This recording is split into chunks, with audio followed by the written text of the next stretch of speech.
Magandang gabi guys, Kaibay Ketchup. Well, dito tayo sa bahay ng kaibigan natin and magpapakain ulit tayo ng dogs. At dahil mayroon na silang OC, mas mabubusog sila. Kasi ilang araw silang nag-chicken na may pet marat, pero wala nito. Pero now, meron na ulit. Nakatingin na sa akin yung dalawa guys. So, umpisan ko na lagay. Yan. Tag-isa sila niya ni si Hero at Haki, tag-isa sila nito. Yan. Yung paborito nila, Aussie, ng tatak is, ang flavor, beef and liver. Nako, malalakas kumain to nito pag ito. Busog ka agad sila. Nag-aaway pa minsan bago mag-start. O guys, Kaibay Ketchup, asikasuhin ko muna yung dogs.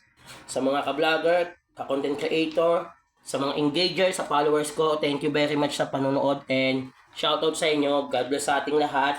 Isang hi naman dyan sa baba, kung sakali nakikita nyo to guys. Para lahat masaya ha. At uunahin ko muna sila guys. So si Kaibay Ketchup, out muna. Later na lang uli guys. Bang bang. Bye.